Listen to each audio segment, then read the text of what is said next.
আসসালামু আলাইকুম। মাদ্রাসা বিডির পক্ষ থেকে আপনাদেরকে স্বাগতম।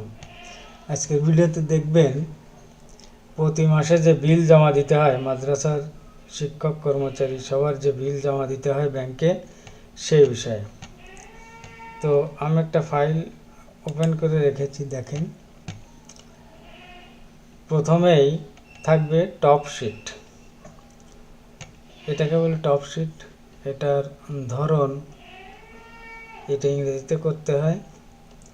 প্রথমে মাদ্রাসার নাম বা শিক্ষা প্রতিষ্ঠানের নাম, তারপরে এখানে যেভাবে আছে এভাবেই ইন্ডেক্স নাম্বার, টিচারের নেম, ব্যাংক অ্যাকাউন্ট নাম্বার এবং নিট অ্যামাউন্ট।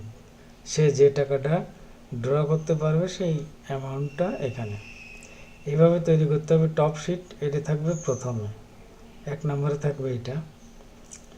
তারপরে দ্বিতীয় নম্বরে থাকবে এটা। এটা হচ্ছে মূল বিল ভাউচারের কপি। এখানে এরকম মাদ্রাসার নাম থাকবে, শিক্ষক কর্মচারী তথ্য বিবরণী, স্মারক নাম্বার ইত্যাদি এগুলো থাকবে। তারপরে এখানে কমিটির মেয়াদ এবং স্বীকৃতির মেয়াদগুলো দিয়ে দেবেন। তারপরে ইন্ডেক্স নাম্বার, নাম, তারপর আপনার শিক্ষাগত যোগ্যতা, জন্ম তারিখ, যোগদানের তারিখ, পে কোড, বেতন স্কেল অর্থাৎ বেসিক, তারপরে থাকবে ইনক্রিমেন্ট, তারপরে থাকবে চিকিৎসা ও বাড়ি ভাড়া, তারপরে থাকবে আপনার প্রণোদনা, তারপরে থাকবে মোট বেতন। এখান থেকে আবার কর্তন হয়ে যাবে যে কল্যাণ তহবিলে 4% এবং অবসর তহবিলে 6%। এটা বাদ হওয়ার পরে যা থাকবে তাই এই ঘরে থাকবে। এটা দিবেন দ্বিতীয় নম্বরে। তারপর 3 নম্বরে থাকবে এটা। 3 নম্বরে এটা হচ্ছে ফর্ম বি। এটা একটা সরকারি ফর্মের নমুনা, এটার নাম ফর্ম বি। এখানে আপনার স্মারক নাম্বার এবং টাকার পরিমাণ এবং যে তারিখে স্মারকের যে তারিখ থাকে এখানে সেই তারিখ দিতে হয়। আর নিচে এখানে 2টা স্বাক্ষর হবে প্রতিষ্ঠান প্রধানের আর 1টা স্বাক্ষর হবে সভাপতি সাহেবের। এবার এটা দিবেন 4 নম্বরে। এটা হচ্ছে প্রত্যয়নপত্র, শিক্ষক কর্মচারীগণের প্রত্যয়নপত্র। এটা ধারাবাহিকভাবে ইন্ডেক্স নামে নাম লিখবেন, তারপরে এই ঘরে স্বাক্ষর হবে, এটা থাকবে 4 নম্বরে। তারপর 5 নম্বরে থাকবে এমপিও কপি দিয়ে দেবেন। এমপিও কপি ডাউনলোড করে ওখান থেকে এই কপিটা, একটা কপি এর সাথে জুড়ে দেবেন।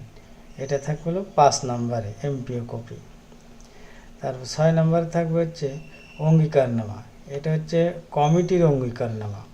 এখানে কমিটির মেয়াদ একটু লিখে দেবেন, ব্যাংক কালার এটা চাই। কমিটির অঙ্গীকারনামা থাকবে। তারপরে সব শেষে থাকবে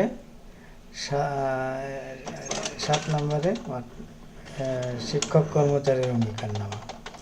এটা হচ্ছে শিক্ষক কর্মচারীর অঙ্গীকারনামা। এইভাবে আপনারা সব কাগজ তৈরি করে আপনারা ব্যাংকে জমা দেবেন। ব্যাংকে জমা দেওয়ার পদ্ধতি হলো এটা। এই পিডিএফ ফাইলটার লিঙ্ক আমি ভিডিও ডেসক্রিপশন বক্সে দিয়ে দেব, আপনারা ডাউনলোড করেও দেখতে পারবেন।